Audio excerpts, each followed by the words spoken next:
right, so hello everyone. My name is Kevin Barrera, and I would like to welcome all of you to today's session. Here at DocSIG, we are actually very thankful for all the support that we have been receiving from the academic community, a lot of top scholars giving us support to run these webinars, and actually a lot of our doc students community is benefit from them. So we appreciate that very much. And today is not different. Today I have the honor to introduce one more outstanding guest speaker. She is an associate professor of marketing in Fuller College of Business at San Diego State University. She obtained her PhD at the University of Texas, Austin back in 2010. Her research interest focuses on firm and customer-based marketing strategies, and her work has been published in top journals, including Marketing Science, Journal of Marketing, Strategic Management Journal, and Journal of the Academy of Marketing Science. She's going to talk to us today about how to balance the academic career. So without further ado, let us welcome Dr. Nita Umashankar. Thank you. Hi, everyone. Let me know if you can hear me clearly. Can you? Oh, excellent, excellent. What I do request is that you do turn on your video so that I can make eye contact with you and we can have a really good interactive session. So please do turn it on. I'll just wait a minute or two until you turn on the video. Thank you for doing that.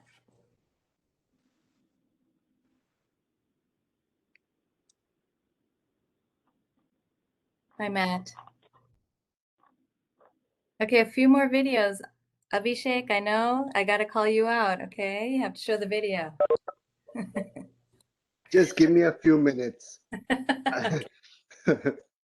Okay, great. I'll turn it on, I promise. Okay, wonderful. Wonderful to see all of you. And I just want this to be more of a focus group than a webinar. This has to be bi-directional. I think that's the way we're going to get more out of it. As Kevin said, my name is Nita. I'm at San Diego State University. So I just want to give you a brief background about myself. The reason why is to prove to you that I can talk something about work-life balance, right? Where does that come from, that whole notion? How do we balance a career in academia and success in that, as well as other things in our lives? So I'm from Arizona, born and raised. After undergrad, I graduated in 2003. And after that, I went to India for a year and a half, and just lived life in India. And I had so much fun. And then I joined the PhD program at UT Austin. After that, I went to Atlanta for 8 years as a professor there at Georgia State. So I know some of the Georgia State students. And then my husband said he wants to move to SoCal. So we moved to Southern California. I found a job out here. I have a 7-year-old and a 3-year-old. And I'm turning 40 in a few months. And I think this tipping point for me, when you reach a milestone age, I think it's caused me to think about the topic that we're talking about today, which is, what does balance mean in this career? And how do we juggle multiple roles to really succeed in the way that we want to succeed? So that's a bit about me. I want to hear a lot about you as we go through this today. But let me share the screen and then we'll go from there. Oh, this is data set. Okay. Okay, great. All right. So what is the purpose of today? It's to help you create your personal brand, your research pipeline. If you already have one, that's great. But how do we define what a pipeline is? Where do we go from here? Your evolving skill set. And this is the exciting part about academia, right? You're constantly learning new skills. And co-author composition, how to come up with that. What I request of you is true introspection. Be honest. Be honest with yourself, who you are, why you're here, why you're in academia, what do you want to get out of it? Take notes. I really still take the physical notes. And I would hope that you do too today, because I think that's going to help us have a better discussion. Ask questions, but share in a way that other people can also be heard. So I really want to hear from you the entire time. That would be great. I've never used WebEx. I'm trying to see how I can see people's face. Kevin, do you know how I see people's face and I can share? I guess I'll try this thing. I don't know. Okay. Should be a layout button at the top that helps you kind of choose how you want to view your screen. Okay, show grid. I think that's the best, right? Yes. Okay, excellent. Perfect. Okay, so but then I cannot see everyone, right? Is that correct? Yeah, it's going to be difficult to see everybody as soon as somebody is going to speak, and then they will pop up in the. They will pop up. Okay. Yeah. So what I want to start with is if each of you could note this down, like physically note it down, either on your computer or on a piece of paper. Let's define academic success. I think if we start, remember we always talk about outcome variables, right? Dependent variables. Let's start there. What does success mean to you? So if we think, is it publishing numbers, right? Just the number of publications. Is it publishing in A-level journals? Is it a balance of teaching and research? Or is it work-life balance?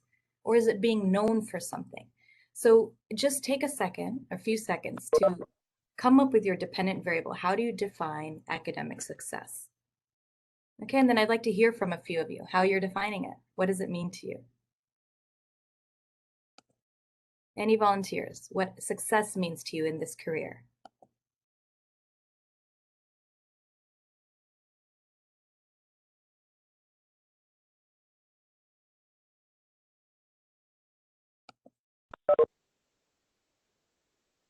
Stella, how about you? Well, hello everyone. So this is a very good question. Actually, for me, it's like the combination of all of those things, like publishing, having the balance between teaching and research, and having a nice pipeline, and also at the same time having a work-life balance. So it's a combination of all, but I would like to hear, what you and others add to this. Okay, great. Someone else. Thank you, Stella. Someone else. What does success mean? If you could say your name first and then go ahead. Yeah.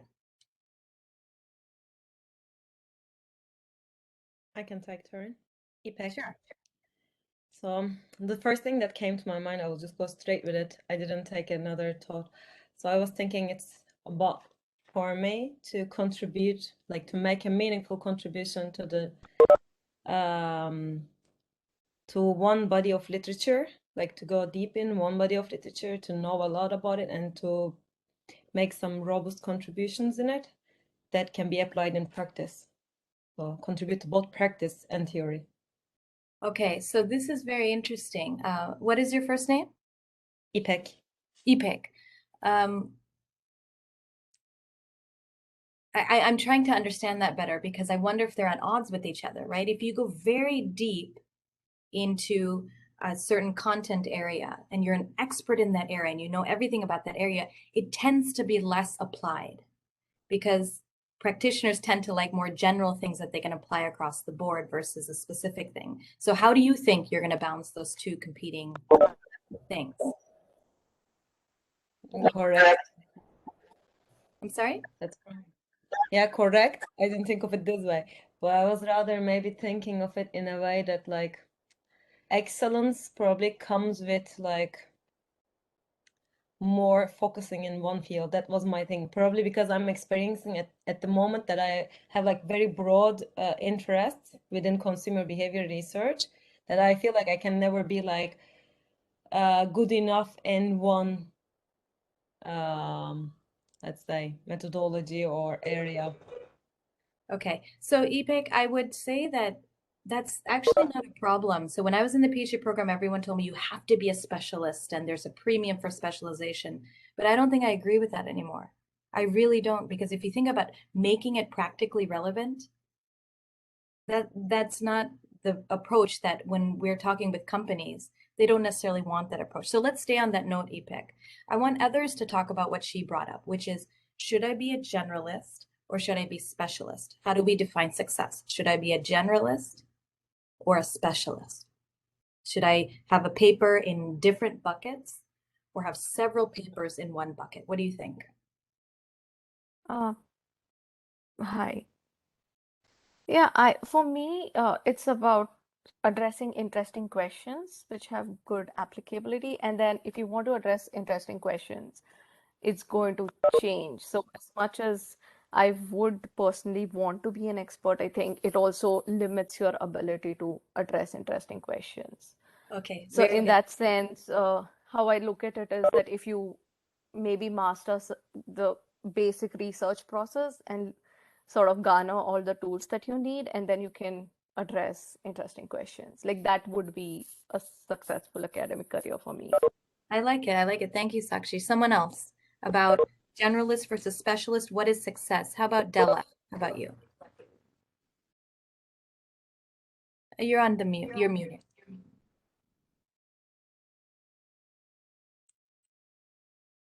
I can see you thumbs up, but I can't hear you. I'll come back to you, Della. Someone else about success. How do you define it? I might add to, hi, my name is Garrett, first of all. I might add to Ipek's point, but from my perspective, I just see it like, if I can contribute to an area where I can be memorable in 10, 20 years time in the future, will someone read my paper and say, I would like to meet Khaled one day, you know, that's going to be a lifetime achievement for me. That's the buzz. Okay, Callie, I like that. So why don't we write on your paper, your outcome, your DV is being known for something, being known as an expert in a certain field, right? Does that resonate? Well, it's not about an expert in a field, but like made a meaningful contribution that is really enlightened anyone comes after me saying, well, I actually would have loved to kind of like do this work instead of this guy, like kind of someone feeling envy after me, if that makes sense. Yeah, that does make sense. I like that. But I want to ask you more about this because I've heard 2 or 3 people mention this already. What does meaningful contribution mean to you? That's a term that we use often in academia, and it's a little vague. My area is in experiential consumption, and one of the terms that resonates with people a lot about customer experience literature is something memorable. So if we go back in the 80s and 70s, when they say like marketing has like a midlife crisis in identity, there are some group of scholars in consumer research like Holbrook, Russell Belk, and other big well-established names these days have written some papers in the 80s. And up until now, these are the cornerstone of these fields until this moment. And whenever I read any classic papers, I always keep going back to the classic papers because I really understand better the topic than the recent paper. And that's why when I look back and think of the future, I feel like I want to do something that has got big impact of bridging the gap between the past and the future, basically. Okay, that's interesting. So that's how you've defined meaningful contribution, and let's keep that in mind as the outcome that you want to pursue. Okay. Yeah. In that sense, those seminal papers, what's interesting about that, Khaled, is that because now there's, with publishing, trying to add a moderator, trying to add a main effect, these different smaller effects, it's hard to get that big paper. But I think having that as a career goal is a good one. So let's write that down for you. Someone else, what is the outcome? How do you measure success? Can you hear me now or no? I can hear you, Della. Yeah. Yay. Yeah, so I just wrote down publishing in A+ journals, and then also on the service end, leaving a legacy. Okay, what does that mean to you, Della, legacy? A legacy of service, helping, not just being successful as one person, but pulling up an entire community or communities of people is important to me. I love that. And do you find that do you think that these 2 areas, publishing in A level and service, are there synergies? Are they dyssynergies? Meaning like if you do one well, you can't do the other. What do you feel about that? To me, I feel like it's synergies. I think in terms of the other conversation, I think a specialist is kind of the path I would take because I feel like it's a formula to kind of establish yourself and create a platform for your research, but also kind of this legacy portion as well. Okay, I want to stay with Della's point then about specialist versus generalist. I want to ask everyone this question, and you can write it down. Maybe an equation. Would you rather have more A's as a generalist, A-level publications, or less A's as a specialist, but really be known for a certain area? I'll say that again. A greater number of A's, A publications, as a generalist, versus being really well known for something and a fewer number of A's. I think this is important to chart out what you want to do with your career. I really do. And so let's sit with that for a minute. Is that comparison clear to you, what I'm asking?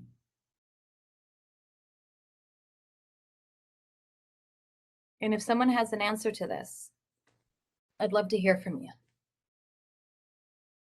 Hi, everyone. I'm Rory.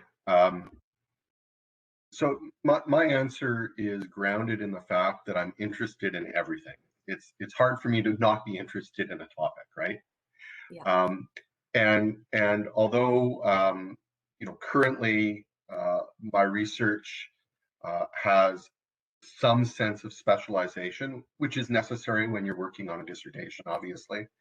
I have a lot of side projects that really make me a generalist, and so I would rather have in the long run a larger number of A's as a generalist than to be known for something specific as a specialist. And in a way, this ties back in for me to a broader theme that was just brought up with the notion of a legacy.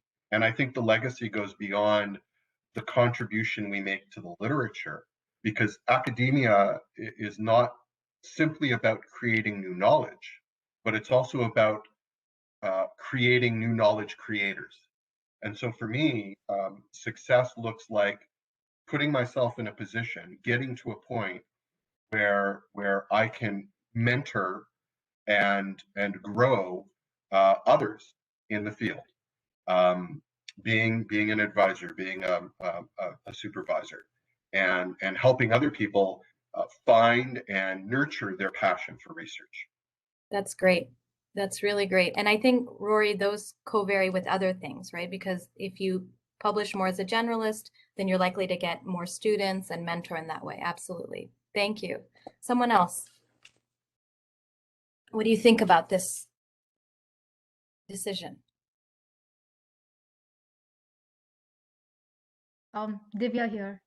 Just to pipe in real quick, I think this is something that Avi and I have also talked about back when Avi was still at Georgia State, that, which way do we want to go? Do we want to do a little bit of everything? Do we want to really specialize? Do we want to have work-life balance? Do we want to focus on just publishing?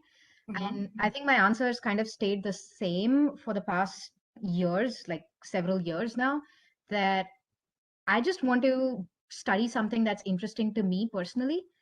If it's linked to a topic or an area that I'm already working on, that's great. That's fantastic. That's a bonus.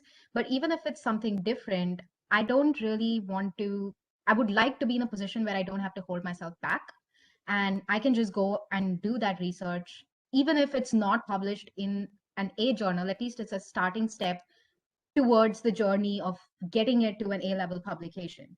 So it might not be an A-level initially, maybe it's an A- or a B-level, but I learn more, and with each step I get closer to building it up. So That's that great. would be my take. So Divya, is that your metric of success? Is working on things that you're passionate about and eventually, hopefully, landing in an A? Yes, yes. Okay. Like ideally, the effort is always the same, whether I want it, whether we are, sending it to a B journal or an A journal. I don't know how to temper down the effort, but at the end of the day, the outcome is whether it's in an A or an A- or a B or whatever it is. Right. So as far as my metric for success, the research is part of it, but for me, the teaching and the service also matters. So I can't just say that it's only research and I want to go 100% measuring my or evaluating myself on just my publications. I don't think Perfect. that's me as a person. That's great. So that I think that three-pronged approach is perfectly feasible too, to excel at all three, and that's important to you. I think Yes. that's great. Someone else, how you define success? Hi Nita, this is Swapnil. Hello. I'm so sorry my camera is not working. I don't know why. So I think this is a great question. I'm currently, I would say, I categorize myself more as a generalist, have a wide range of interests, but I just find it difficult to get started on them. So I think A few A's with specialist would make it more efficient and help me achieve that broader goal of work-life balance. At the same time, make hopefully impactful contribution. Yeah. Yeah. No, thank you for actually that point about efficiency. He's right. If you're a specialist, it is more efficient. Why do I say that? Why do you think it's more efficient to be a specialist? Because I think you have a good grasp of the literature Yeah. and you can foresee things which other people may not, because you have much more knowledge of that area and the area is connected to that particular area. So That's it may save time as well and effort. very good. Yeah, I agree with you completely. It is more efficient. The benefit of being a generalist is you're working on a variety of projects and methods and ideas. Specialist, it is more efficient. And so I'd like each of you to decide. I mean, obviously, it doesn't determine exactly what you do, but where do you want to sit? Do you want to be a generalist or do you want to be a specialist? Let's start there. Okay. Any other metrics of success that we haven't already talked about? We've talked about A, publications, being a specialist versus generalist, being good at service and teaching as well as publishing. What else haven't we talked about yet? May I add, so just a quick point related to that as well. So we talk about what we like, but from the other side, the recruiter or the university have certain requirement as well for the tenure and the fit basically. So if I've attended the AMA recruitment sessions last August, and if I could summarize it in just one word, they were just talking about the fit. And what if like I want to do something generalist or specialist, but there's no fit? That's kind of like a very tricky part as well. Like it would be also good to hear from experienced people to how to tackle this. So when you say, Khalid, when you say fit, what do you mean with the school fit? Define that. Research agenda, teaching culture and philosophy and service and many other different things that even the city, like are you going to fit to live in that city or not? You know, like you're going to spend your life or 5 or 10 years of your life in this place. They were kind of like emphasizing on every single aspect of the work in this department as a family, and how you're going to be part of this family and how you can contribute to this family. Yeah, that's a really interesting point, right? Because you have 2 jobs in academia. You have 2. One is being part of a department and one is your personal brand, right? And we have to pursue both. And I'm glad that you're bringing this up. I have now become of the mentality, I must develop my own brand alongside who I am as a department member. I can't let go of that because I need to be employable all the time. Meaning if SDSU has a budget cut and I get thrown out for some reason, I have to be employable. So my personal brand to me is first and foremost. That doesn't mean that I don't do the things that fit with the department. Of course we want to, right? Their teaching requirements and the cultural requirements. We do all of that, we adapt. But to me, first and foremost, the eye on the prize is your personal brand. A lot of people have asked me, you came to SDSU, the requirements are so much lower here. Why do you work 50, 60-hour weeks? It's because I cannot rely on having a job here. I'm going to think in my mind that I'm on the job market every single year. And that's the way that I've been doing it. And so I agree with you that the fit, especially when you're on the job market, matters a lot. But I hope that you don't lose sight of your personal brand. You should be transferable at any time. You should be transferable at any time. Well, thanks for that. Yeah, thank you. Thank you. Okay, so we have success. We have success as the end game, right? What success is. Is there any, I'm going to get to something else that drives success, but there's any aspect of success that we haven't talked about yet that you want to mention? Just something which Swapnil, I think, pointed out is that the overall goal is work-life balance, which I think we haven't talked about so much. And I mean, if you are working 60 hours a week, but I think over there also you need to be more efficient in terms. So I think that's something which ultimately all of us strive towards, as we get older. Yes. Thank you for bringing that up. I'd like each of you to think about this. Can you jot down 3 aspects of work that are important to you? Now, Divya brought up teaching, service, and research. That could be the same 3 for all of us, or it could be cultural fit, as Khalid brought up, right?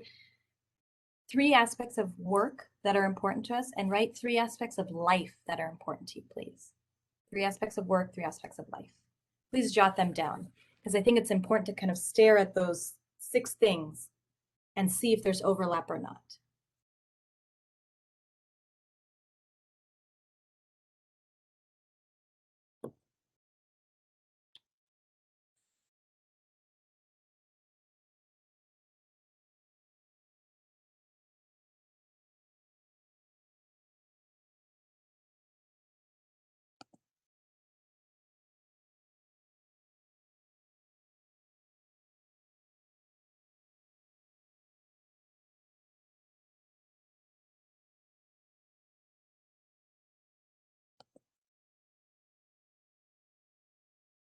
Okay, someone I haven't heard from, if you could please tell me 3 about work and 3 about life. This could be now or what you envision in the future, either one.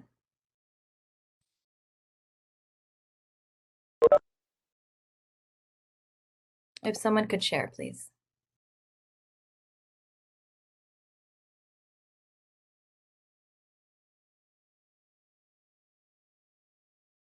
Lene, how about you? Hi, sure, yeah. So I started with the 3 aspects of work, and first I put down like writing and theorizing. That's probably among the more favorite aspects of what I do that's really important. And then the second thing that came to mind was just learning, because it's just so, I don't know, exhilarating that we get to do something where we're learning so often, and I really love that aspect of our career. And then also working with co-authors came to mind, because obviously the team around us is so it's crucial to have them, but then it's also enjoyable working with them. And then in terms of aspects of life, I have cats. You might have seen the one that's here on my lap. So taking care of my cats is super important. And then I put flexibility, because that's something I also really love about this career, is that I think we have a lot more flexibility in terms of time, and it's mostly time that I was referring to. Like I used to be in corporate, and you really don't have any flexibility, or very little. And so here I really love that I have a little bit more time flexibility in my life. And then third, I put ability to travel. That's great. That's great. Thank you, Lene. So Lene, in your perspective, do you see work-life synergy or work-life dyssynergy? Meaning the more responsibilities you have in each domain, do you see work-life conflict, or do you see that the fact that you have more responsibility, you become more effective and efficient and satisfied in each domain? How do you view it? Yeah, I think it can go both ways. Sometimes I feel like I thrive on just more things going on. And so if things are busier at work and maybe also busy and outside of work, there can be synergy. I think it can be hard with relationships, because sometimes people in my life who aren't in academia, or even who are, like, don't always get the deadlines that we're under, or just the time that's required. So I think in terms of relationships, I've felt some dyssynergy at times. Interesting. Thank you, Lene, for sharing that. Someone else about work-life conflict or work-life, they call it the scarcity perspective of work-life, right? Resources are scarce. If you do this, you cannot do this, versus the enrichment perspective. If I do this, I'm better at doing this. How do you view it? What's working for you? What isn't?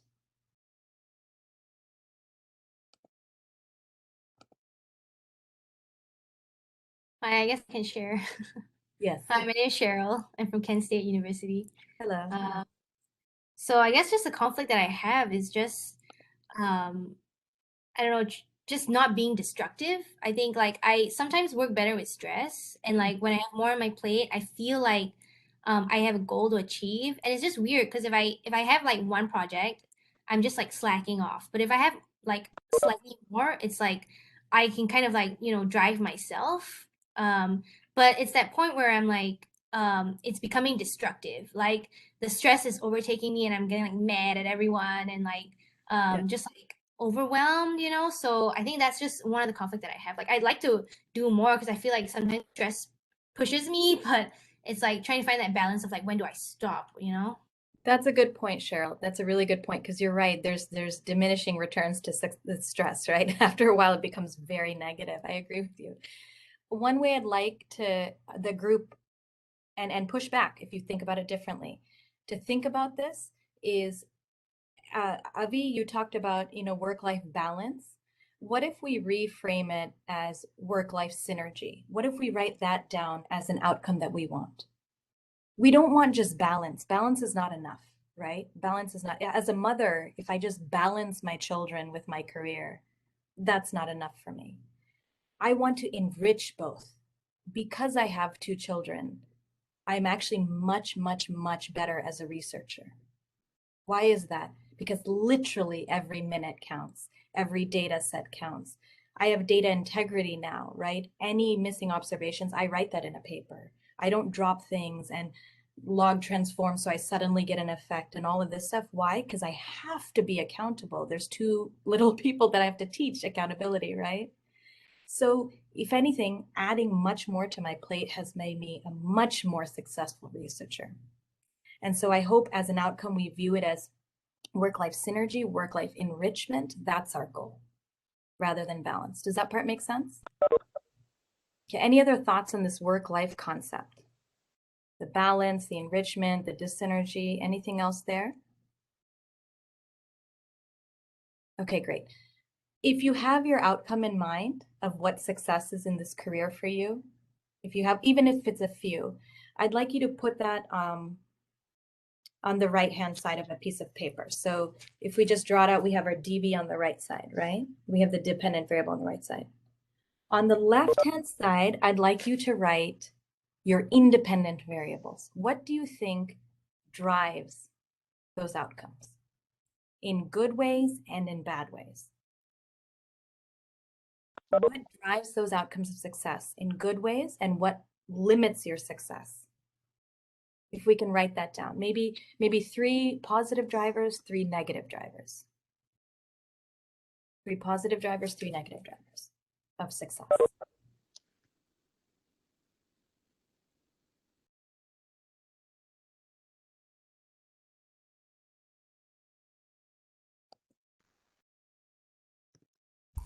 If I could make a quick point on the point which we discussed earlier about the conflict between work and life, I kind of think that, especially on the work front, there is no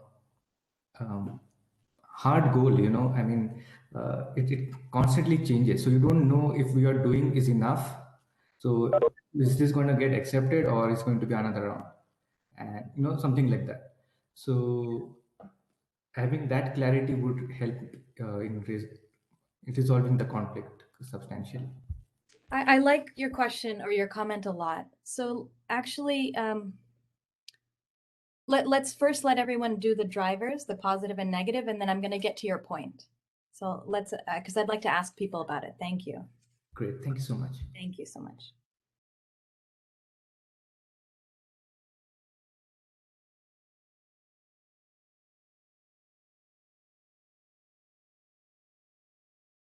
Okay, can someone tell me positive drivers of success?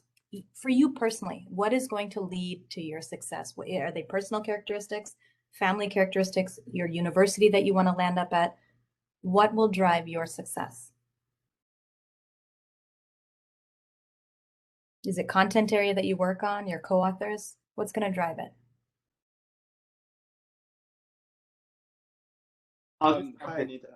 Hi. So I feel the most important is the personal relationship with the co-authors. So all of us enjoy the topic that we are doing research on. I think that's the most important part.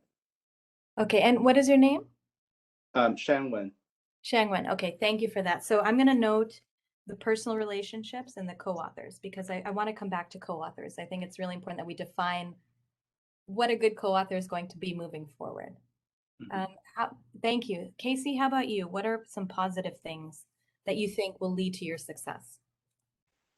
Yeah, so I think that for me, one of the big drivers is the family that I come from who don't have a ton of education, and I'm, going on this new adventure, and I've gotten a lot of great input from mentors that I have, but we've just never, had family members to kind of reach this level, and they're super proud. So I think that, just making sure that I follow through with what I'm doing is important to me. I love that. That will be a lifelong motivator for you and will lead to success. There's no doubt about that. That's great, Casey. Someone else, positive drivers. What's going to drive your success?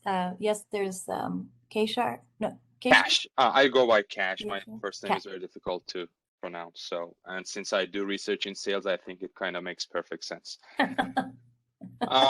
So for me, doing impactful research is very important. And to reach that DV, if that's what we're going to call it, I think for me, university industry interaction really matters, because I would like to provide answers to some real world questions. And for that, I think I need to know that my research is playing a role in solving a problem that a company has. So for me, I think that interaction between university and industry really matters. And I think that is something that we do not see often in our area. I mean, in engineering colleges, usually these kind of relationships are really established. I haven't seen so many of these relationships in business-related areas or fields. So Cash, how are you defining relationships? Because anytime we get data from a company, we have some relationship to get that company data. Correct, but honestly, so when we get a data from a company, I don't know if we are really trying to solve those problems or we're trying to publish. So I think these two are two different things. Yes. For me, when they are aligned, that's what an impactful research is. Okay, so Cash, for you, if you do that Venn diagram, you're okay with a smaller sliver. Correct. Okay. So my preference is that a company comes to me and say, listen, I have this problem and here's the data. Can you please solve my problem? But you're okay if you can't publish that. So that's a trade-off here, but I think most of the times, since industry, I think is a little more advanced than academia, mostly we are focusing on the problems that have, or the things that have already been going on in industry. I think that can be publishable, but you're right, there might be a trade-off there. Yeah, so Cash, I would encourage you to think about that trade-off really deeply. Are you okay with that trade-off? Because you're absolutely right. We want to do relevant work and we want to solve their problems. More often than not, it's hard to publish that in A journals. You can use the data, but not that problem. And so you have to sit there and think, okay, am I willing to make this trade-off? That's a great point. Yeah. Thank you. Thank you for that. Thank you. Other drivers of success for you? For me, relationship with co-authors and knowing my own capacity in terms of how many projects I can handle at the same time. Yeah, excellent. So capacity, I definitely want to talk about that. Okay, can some of you tell me, oh gosh, barriers to success? What prevents your success? I think it was Cheryl that talked about too much stress. That's certainly a barrier, right? We become less productive. Michael, how about for you? What is a barrier to your success? Probably trying to stay in my comfort zone, like sort of not pushing myself. So thinking about like, there's some people I'd like to approach to, for co-authors or mentors. So I just was on the job market last year. I just started a role, and there was a formal mentorship program, luckily at the school. And we just had the first meeting today, and it like opened my eyes to all these supports. So the mentor themselves, but also they pointed out all these other like supports for research and supports for grant writing and all these different things. And I may not have like pushed out to, reach out to people to try to get to those things. So I think pushing myself out of my comfort zone is necessary for me. That's really good, Michael. And I want to talk about that in terms of pushing yourself, all of you, coming out of your comfort zone when it comes to networking. Because I hear that the most. Networking is so hard in this industry. There's these big names, and how do I even go talk to them? And I'm embarrassed. And then I, wait till the cocktail hour to wine in, and then I start talking to them, and all of these things, right? I would love to talk about that. So thank you for that. Others, dyssynergy, barriers. What prevents you from the success? What do you think is going to prevent you?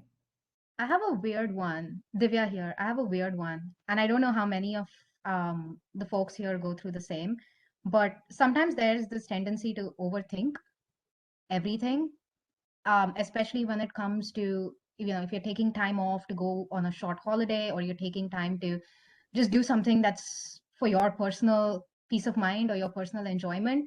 There's always that nagging thought at the back of your head that says, you're wasting time, you should be working on the paper, you should be working on that data set, or you should be writing this up. So that kind of it doesn't work personally for me. So it's been a constant effort to just make that voice quiet down. And when I'm enjoying my time, I just try to enjoy it so that when I'm going back to work, I can just put my 100% in. That's great. That's great, Divya. I struggle with that as well, a lot. And now I've realized that's okay. If I think about work a lot, that's okay for me. If I can't take a day off, if I go on vacation and I'm still working, as long as I'm enriching the relationships of people that I love, that's just how it's going to be. So now I lean into that. Luckily, my husband is okay with that. Yeah, please. Sorry, a small point. So, you asked that what is success to you, and I don't know. I think this is the first time somebody's asking that. And I think that's one of the problems, is that mostly in our field, success is defined by what others define success.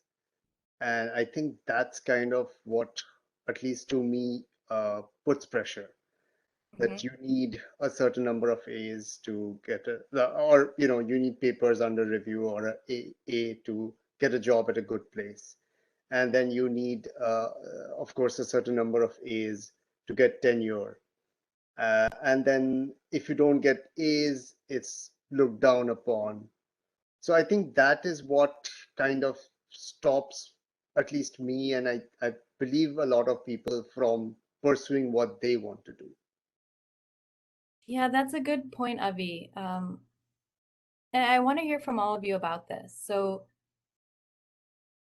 is that what we want, to define our success by how this industry defines success, which is publishing in AAA plus journals, whatever that is, right? Versus what we want to do. What I'd hope is through this exercise, we chart out a plan where, if that's your goal, is to get those A's, you do it in a way that's true to yourself. And what I mean by true to yourself is, say your goal is just to get 2 A's.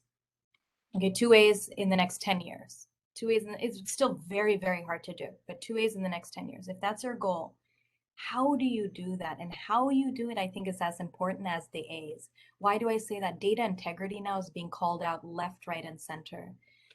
There's such an incentive misalignment. You have to have an A to get a job, an A publication to get a job, right? Well, if that's the case, what is your quick thing? Any data counts. I won't clean the data. I won't try to understand my data. I'll just run a regression. Spurious correlation, I interpret that as causation. That's a major problem, right? So if your goal is to get, say, 1 or 2 A's, what I really encourage you to think about deeply is, how do I get that A? If I do it the right way, the with integrity way, which will take longer, I may not get that A, but that's okay with me because I'm doing it the right way. There's that trade-off that you have to make. Is that part making sense to the group? What are your thoughts on that? I may not get the 2 A's that I want, but I'm doing data and research the correct way. Have you thought about that trade-off before? Doing things the right way, it does take longer and it may not end up in an A. but then you can sleep at night, right? So what have you thought about that? Has that come up in your work already where you notice in a data set, it's very easy to just run a regression and get some results? But is that truly representing what's happening in reality?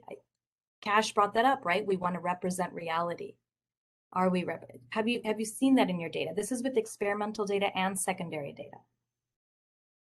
Any thoughts on that? Data integrity and the fact that the journey might take longer. Any thoughts on that?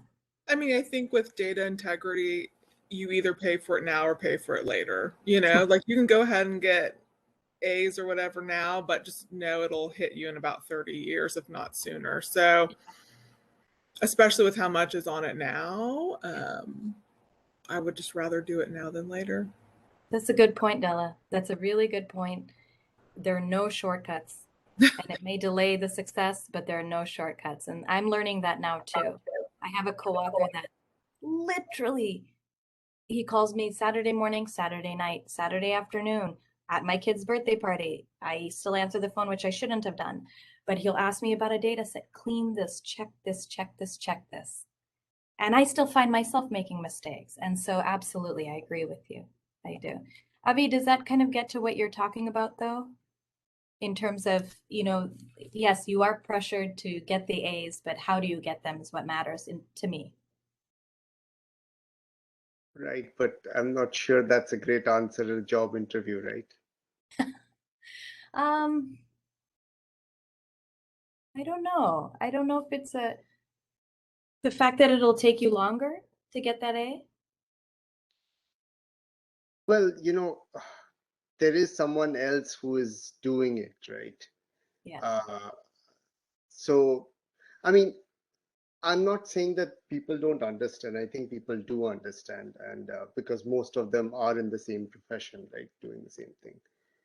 But over time, I think one thing which I felt, which you kind of touched upon, is you need to be comfortable with where you are. And maybe you don't get that dream job or that dream school, but yeah. over time, maybe you can work towards it if that is absolutely, and maybe it doesn't remain your dream, like maybe you are happy where you are. That's very true. You have to make it work where you are. But I think part of being the personal brand that, again, yes, you need to get a job. Absolutely. But you might get a lesser job or a lower job or whatever it's called. But if you do this the right way, I promise the payoff will be there. It'll be delayed, but it will be there. I got so obsessed with chasing A's that I got lost. I just got lost. And then I sat back and said, I'm making mistakes. I'm making mistakes in how I treat data sets. And there's no point in doing this career if you're making mistakes and you're putting out work that's not true to what the problem is really about, right? And so then I had to sit back and say, wait, I'm rushing and I need to just do this from first principles slowly, even if it's going to take longer. I had to write to an editor at JMR. We had a revision request. It's due. I had to write and say, I found mistakes. I've made a mistake in my data analysis. Please give me 2 more months. That's embarrassing, but I had to do it so that I can do it the right way. So, may I add a quick point to this part of the conversation? Yes, please. So I think there is a fine line here between doing great in academia and imposter syndrome factors that can actually affect the people working in academia. So I remember Mark Olson, the editor of the GEMS, during, again, the job market talk, he was saying there are so many clever people that actually didn't or don't continue in academia. He didn't want to dig down into this, but I mean, part of the conversation we're discussing now can actually explain some underneath reasons behind it. Yes. Yeah. In the sense that they just, this industry, Basically, you get burned out, get a constant feeling of, I'm not good enough. I'm not good enough. It's the business of criticism. You know, you always criticize. You always, even when you teach, you always get criticized. You know, you go to the toilet, you get criticized. So it can get you at some point where you feel like, well, actually, I'm not good enough. And that's a really very dangerous route. Yeah. I appreciate you bringing that up, because maybe an outcome that we didn't think about in this equation is confidence and thick skin.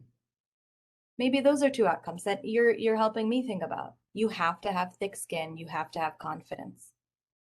You have to have a seat at the table with senior co-authors to say my voice matters. I'm not your student. Yes, I'm junior, but my voice matters. Absolutely. I would like us to, I mean, I am going to write that down as an outcome. You know, an outcome of success is that you have confidence, you have thick skin. Yes, please go ahead.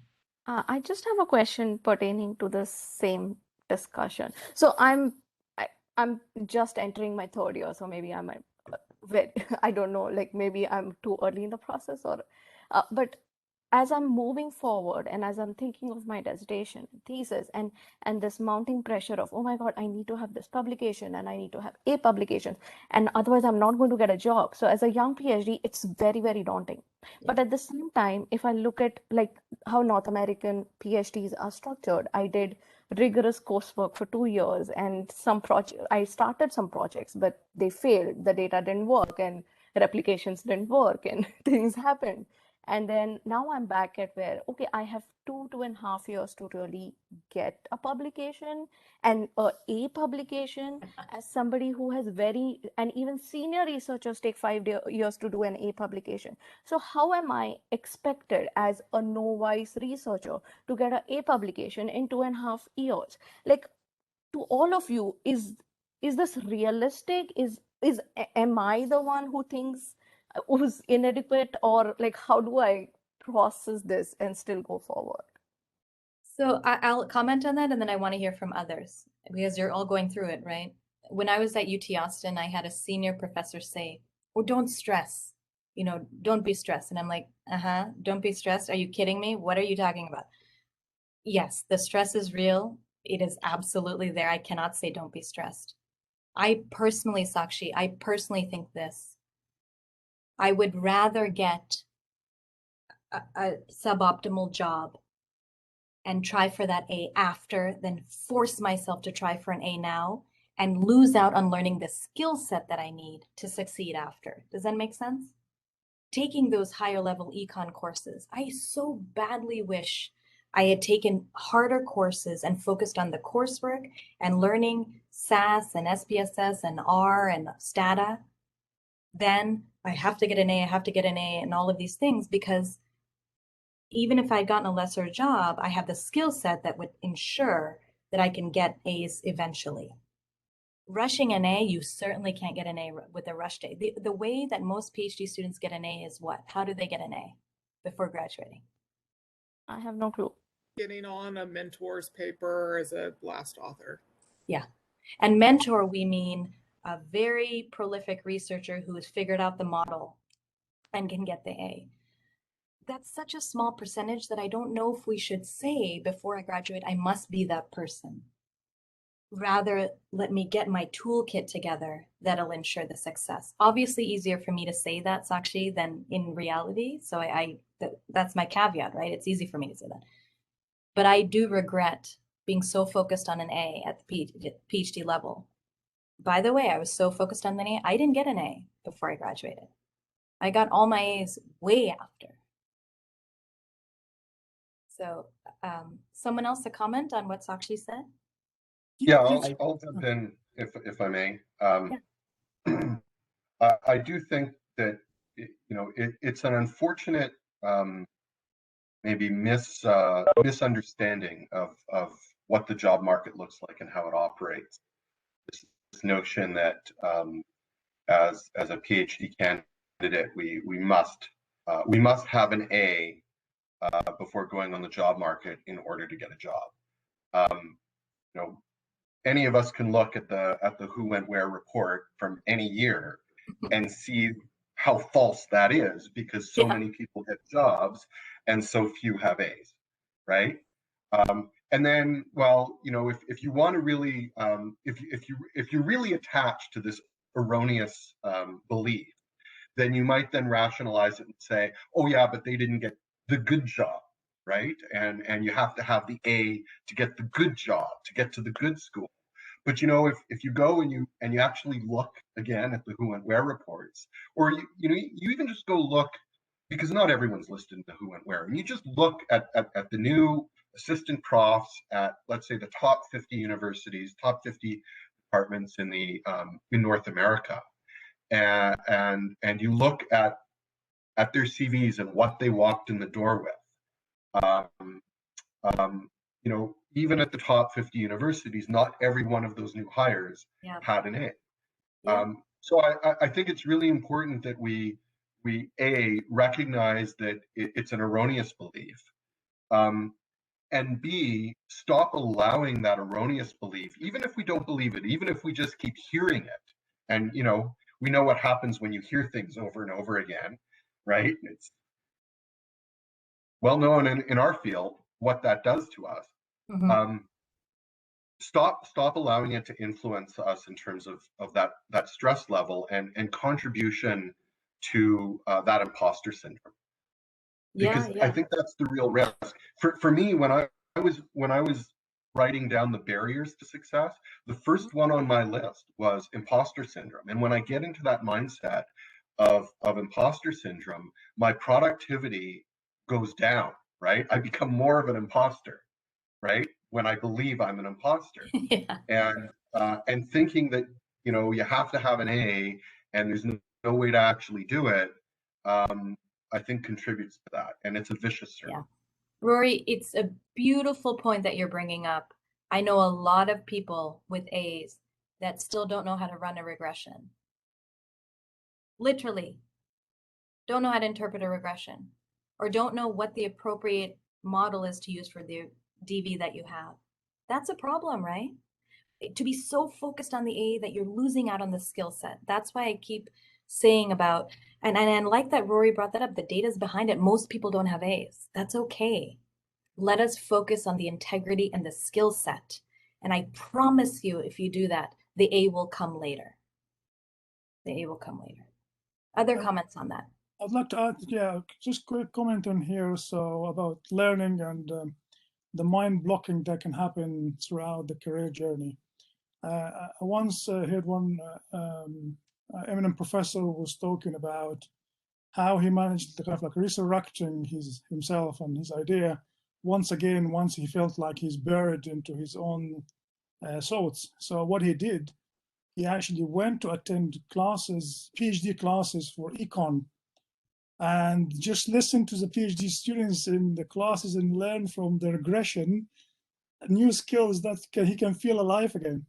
That would be also something to kind of like give a spirit to how to tackle this mind blocking halfway through that could happen in academia. That's very true. It really opens you up if you're open to how other people are learning and their skills and new ways to doing things. If you approach it from a learning perspective, maybe that's an outcome that I think some of you mentioned, maybe it was Lene. Learning is the outcome. Integrity, confidence, thick skin, not feeling like an imposter. Maybe those are the outcomes. When we achieve those, hopefully the right success comes. The right success comes. Pushback, though, I want to hear pushback. If you don't agree with me, if you have a different perspective, go ahead and tell me.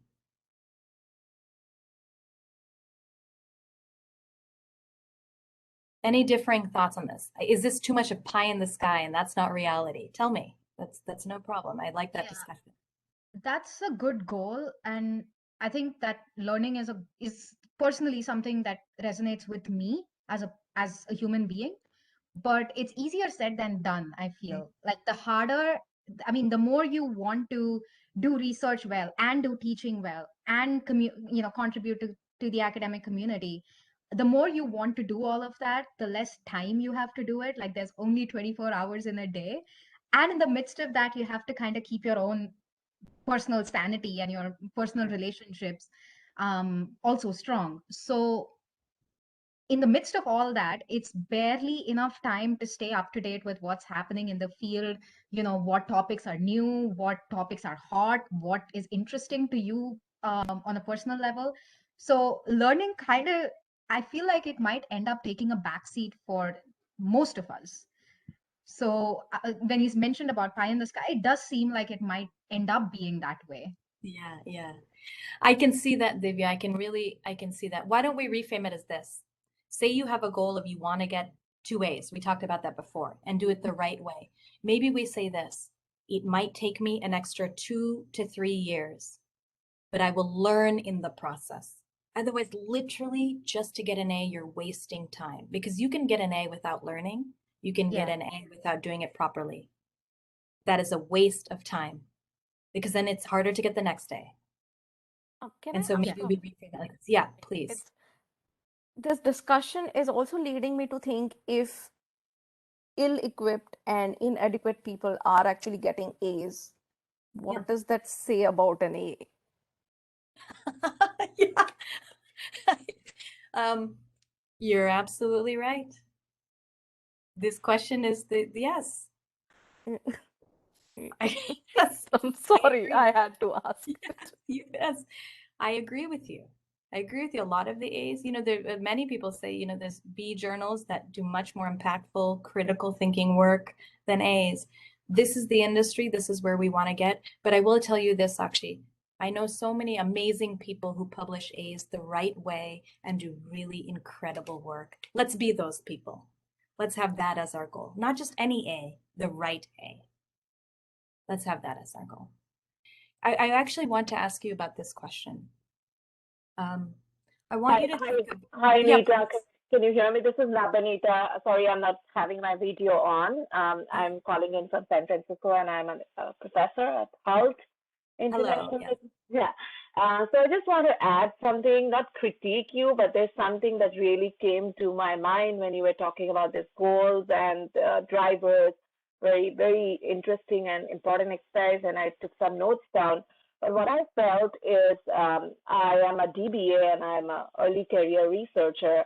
So as I'm doing my academic journey, for all the young ones who are here working on their A's, I have a couple of publications. I still don't have that A star clearly. And I just want to say one thing that I have noticed in my early academic career is that as you get into a university, and it might not be that top 50 schools that I think Rory talked about, you have to also understand that if you come out with a baggage where you don't have an A and you land up in a university, you need to understand how abusive that system might be, because they might take you and tell you that you have enough ways to do your research, but you might be ending up doing 6 preps or 7 preps in 2 years' time.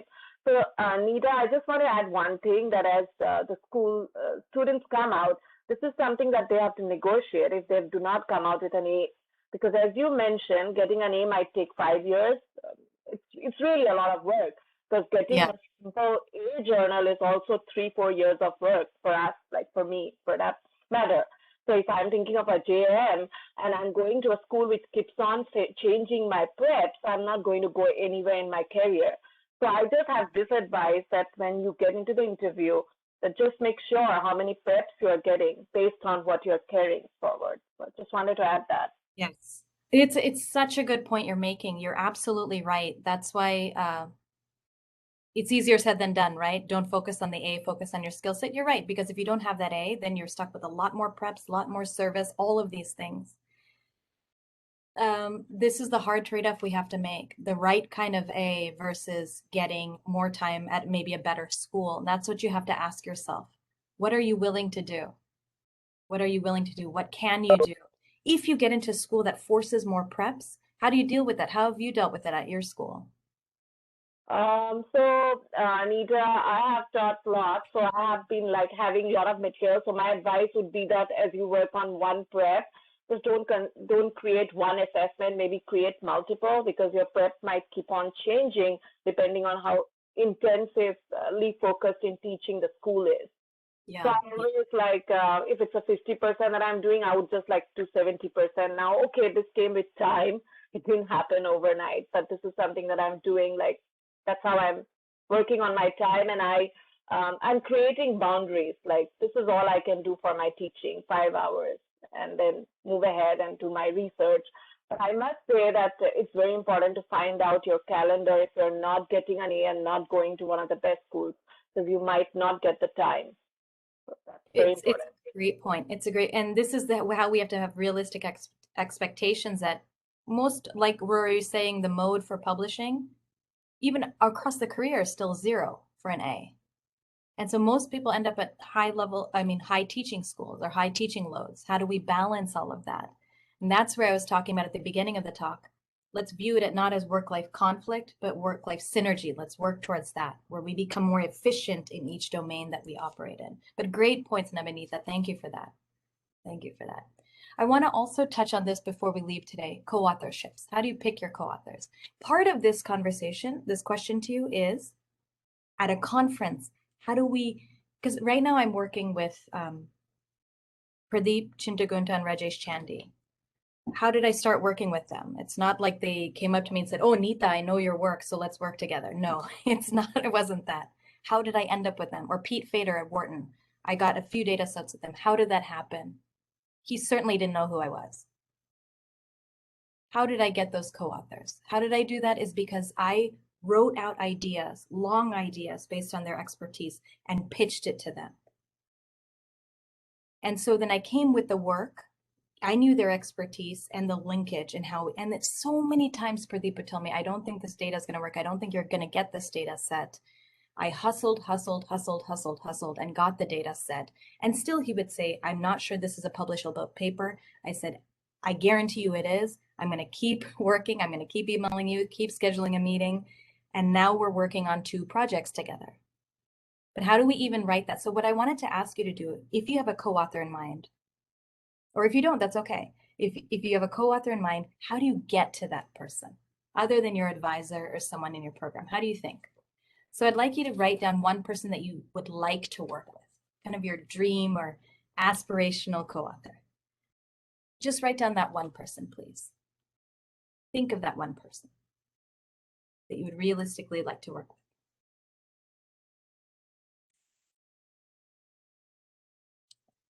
David, who is that person for you? Hi, I'm David. I'm a PhD student in Switzerland. I'd like to work sometime with Darren Dahl from Vancouver, British Columbia University. I have a paper with him in JM, and he's really fun. Yeah, we had a call with him the other day, and seems to be very good mentor and a good dude, in fact. Yeah, he really is. He has this certain kind of West Coast mentality, this kind of chilled mentality, and it's good for PhD students, I feel, because it calms the whole atmosphere, the whole pressure down a little bit. Okay, so David, let's stay with Darren Dahl, who's very, very friendly and nice. He gets approached by tons of PhD students. How would he choose you to be a co-author? How would you approach it?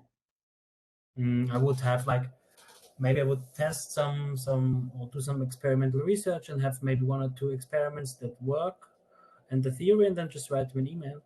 I think the way I got to know him, if he has time, I think he will answer and maybe is ready for a call or something like that. Very good. I love the idea. You're coming with evidence of something going on, and then you rope the person in that way, and you're persistent about it. Someone else, who else would you like to work with, and how would you approach he or she, or them, there, I think it's, yes. Who would you like to work with? Yeah.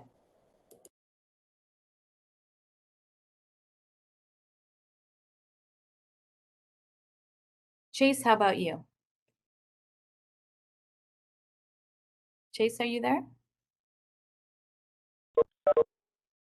Maybe he's not there. Someone else, who would you like to work with? How would you approach that person?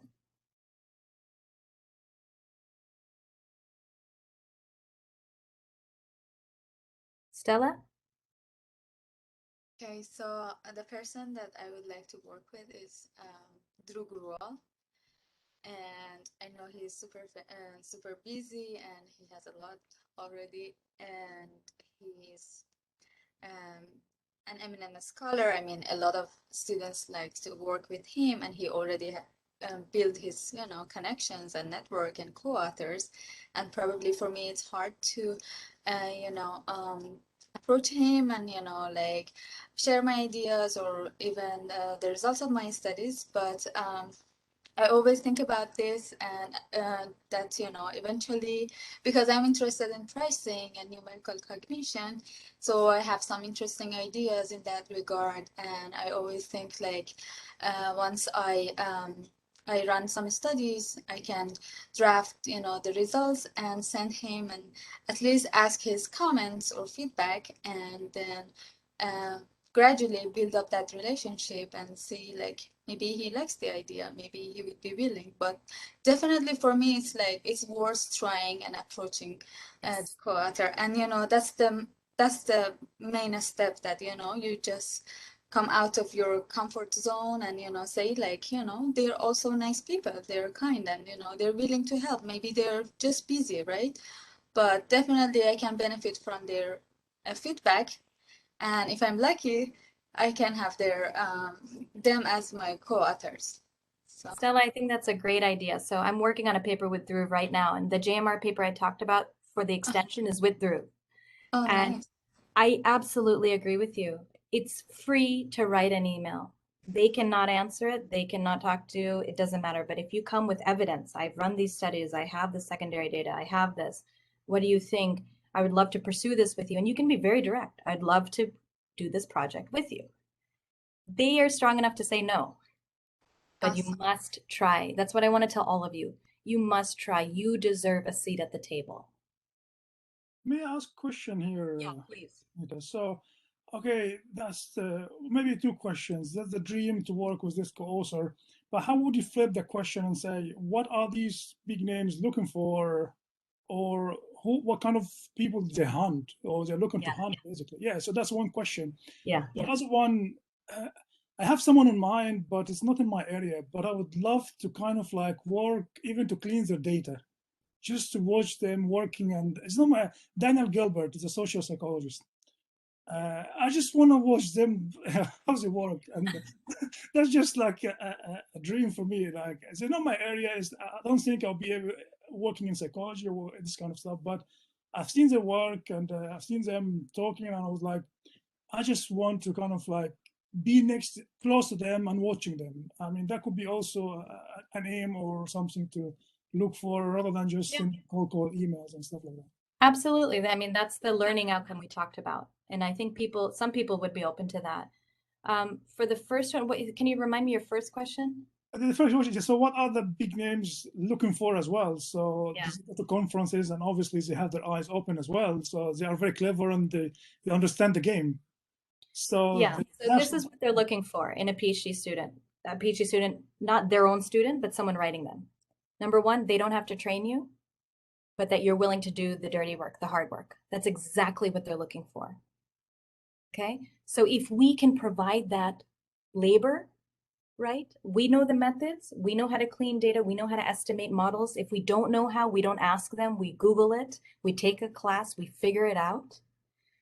And we can give that value add, and they can just do a top-down approach of this looks good, this doesn't look good. They don't have to get their hands dirty. That is exactly what they're looking for.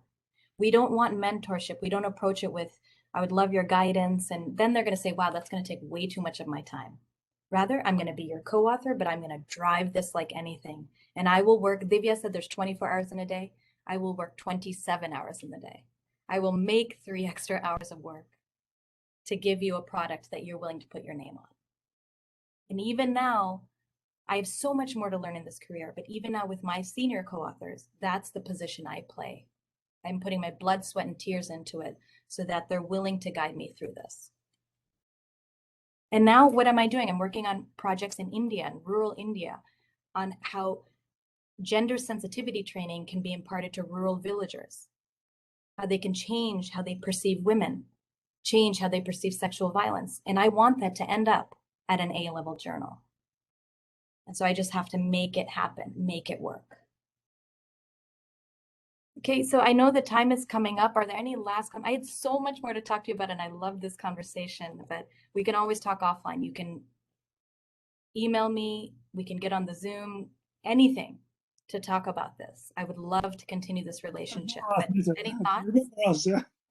What is that? Remember us when we email you, okay? Yes, I will. I will. But any closing remarks? And I want to leave you with this thought. I would like after this for you to do this. Draft that email to that person.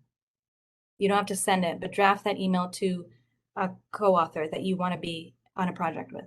Number 2, think about your co-author circle. If you get a very, very senior co-author, a lot of times your value gets diluted in the industry. Or do you want other junior co-authors that are workhorses like you are, and we all work really hard? So define how you want your co-authorship circle to look and then go after it. And I would actually jot it down. I think that really helps in doing that. I love working with hardcore quant people, hardcore CB people. I think it's very cool because what do the journals want now? Multi-method approaches. They all want that. So let's make that happen with our co-author team. Okay, any thoughts before we leave today?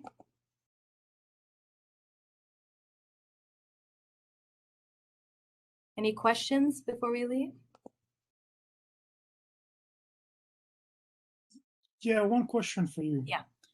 That will go back to your very first point when you said you are heading towards the age of 40 and there is like a turning point for you. So would you mind to share your thoughts of like, what are you looking after in the future then, having been in academia for quite a long time? Thank you. Thank you for that question. I had a strategy initially of just get a paper published anywhere, literally anywhere, so that I could have numbers. Now my approach is going to be this. This is just a personal goal of my personal brand. I now only want to focus on A-level journals with meaningful work to me.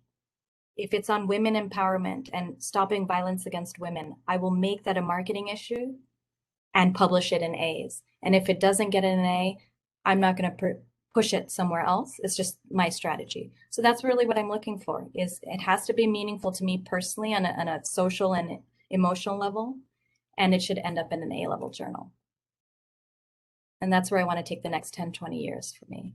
And I think gender violence, all of that stuff absolutely belongs in our journals, how we view women. It's an attribute model, right? You had these perceptions of women in this way. How do we shift it and reposition in the mind of consumers or the mind of people into a different way? That's taking a very non-marketing issue and making it marketing. And that's where I want to take my career. Thank you. Thank you. Thanks for that question. Any others? Any other questions? Just a quick one. How do you deal with failures mentally and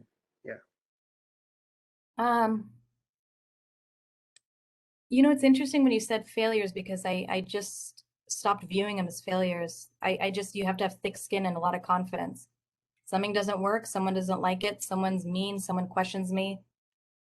It's their problem, not mine. That's how I've started to view it. I know what I'm good at and I know my value.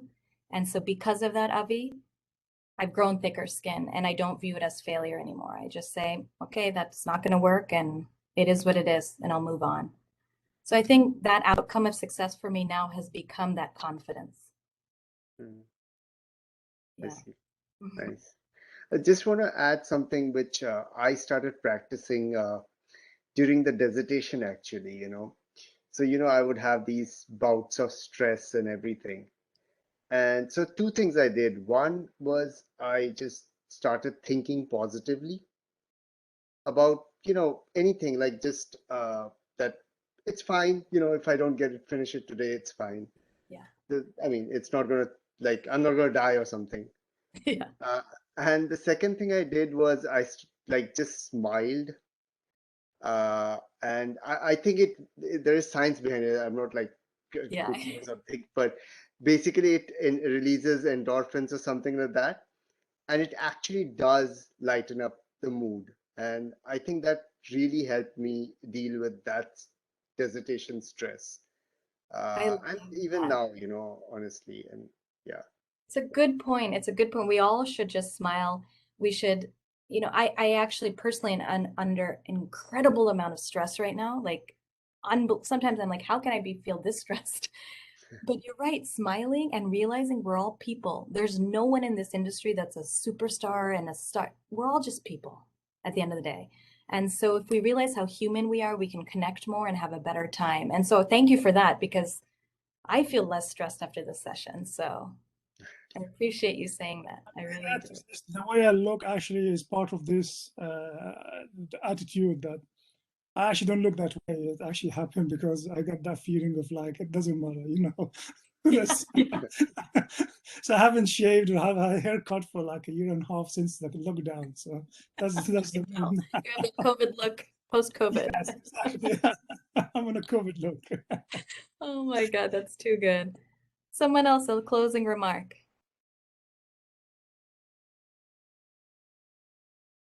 Okay, you have my email. Please email. Yes, actually, go ahead. I was just going to say it felt good to belong. It felt that, oh, I'm not the only one struggling with all these things. So it was good to feel that I'm in good company. You are, Sakshi. Everything that you're feeling and thinking and worrying about, we all have, and we continue to. We just have to be there for each other and be real at the end of the day. What is this all about? Thank you. You know that dependent variable that we wrote down? Let's keep writing it down. If it evolves, let's keep changing it. But what drives it? What are barriers? Let's keep thinking about that. And I think we'll hopefully be happier in this industry. Thank you. I think one last point I would quickly add that earlier in the discussion, we came up with how we define success. So one is how we see ourselves as successful and how the people in the academia see a person as successful. So I think focusing on your own self, I think it starts there. Yeah. And then the way other people may view or not, then I mean, I don't say it's not important, but you make yourself a priority, and that's what I think this is a great learning from the session. Definitely. You are the priority, your brand, and that's their personal brand inside your mind and who you are. Absolutely. And hopefully there's overlap between how they define success and how we define it. That's the end goal. Absolutely. Yeah. Thanks. Yeah. Thank you all. Thank you. This is a wonderful session to be with all of you. I really love it. And stay in touch with me. I'd love to be friends. Thank you, Nita. Thank you, Nita. All right, just the final words from our side. Nita, thank you very much for the talk full of self-reflection. We really appreciated all of your time and all of your advice. Thank you very much for that. Thank you to our DocSIG members for the participation in our activities, and also finally to our DocSIG officials for all the hard work in putting this together. So thank you all and have a great rest of the week. See you. Bye. Thanks, Nita. Bye-bye. I'm glad we could make this happen. Yeah, this is so good, Divya. Thank you.